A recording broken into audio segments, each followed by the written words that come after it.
बिस्मिल्लाहिर्रहमानिर्रहीम नाज़रीन अस्सलामु अलैकुम। I am Mushtaq Shamim and you are watching BBC Budgam broadcasting channel. Budgam broadcasting channel पर सभी नाजरीन और व्यूअर्स का खैर मकदम है।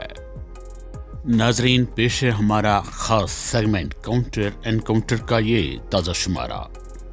आइए देखते हैं ये खूबसूरत और दिलचस्प सेगमेंट काउंटर एनकाउंटर। नाजरीन मोहतरम, आप अपनी स्क्रीन पर इस वक्त देख रहे हैं उमर अब्दुल्ला साहब को, जो नेशनल कॉन्फ्रेंस के वाइस प्रेसिडेंट है। जनाब उमर अब्दुल्ला साहब प्रेस नुमाइंदों के साथ किसी खास इशू पर यहाँ बात कर रहे हैं।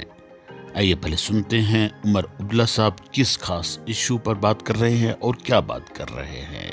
फिर प्रोग्राम के उस पार उमर अब्दुल्ला की इस प्रेस बाइट का हम काउंटर एनकाउंटर करने की कोशिश कर लेते हैं। आइए सुनते हैं। अब तो फैसला हो गया, अब तो कोलिशन भी हो गया है, तो क्या आप चुनाव लड़ रहे हैं? क्योंकि कल से खबरें आ रही हैं कि आप गांधरबल से चुनाव लड़ रहे हैं। ना, मैं गांधरबल गया था वहाँ किसी को ज्वाइन कराने के लिए।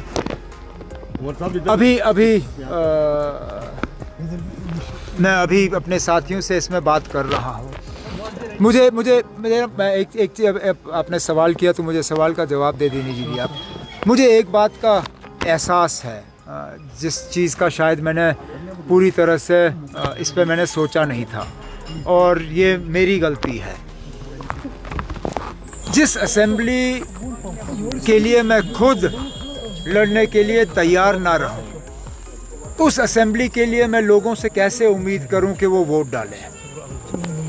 मैं कैसे उम्मीद करूं कि मेरे साथी लोगों से वोट मांगेंगे, जिस असेंबली को मैं खुद जो है मानने के लिए तैयार नहीं हूं, या मैं खुद उसको नीचा दिखाने का काम करूं।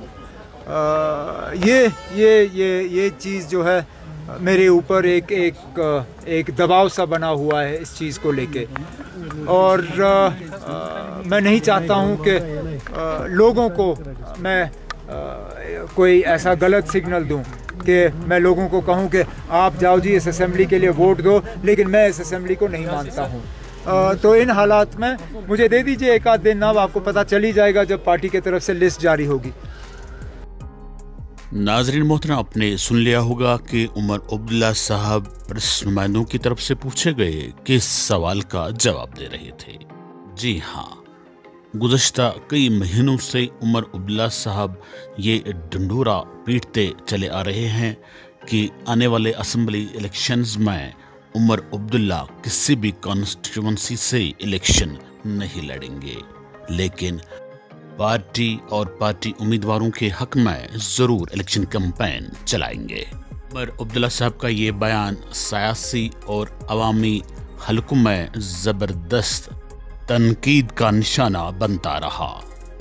इस गैर सियासी और गैर संजीदा बयान पर तमाम और जुमला सासी कायदैन उमर अब्दुल्ला को हदफ़े तनकीद बनाते रहे। PDF सरबराह जनाब हकीम मोहम्मद यासीन साहब भी अपने बयानात और तकारीर में उमर अब्दुल्ला साहब को इस मामले पर हदफ़े तनकीद बनाते रहे। उमर अब्दुल्ला साहब अपने इस फैसले को जवाज़ बख्शने के लिए ये दलील पेश करते रहे कि आया मरकज़ी सरकार ने जम्मू कश्मीर के लेफ्टिनेंट गवर्नर को तमाम तर इख्तियारात दे दिए हैं, इसलिए बहैसियत एक चीफ मिनिस्टर के मैं गवर्नर मौसूफ के दरवाजे पर फाइलें लेकर खड़ा नहीं हो सकता कि इन पर दस्तखत कर दीजिए।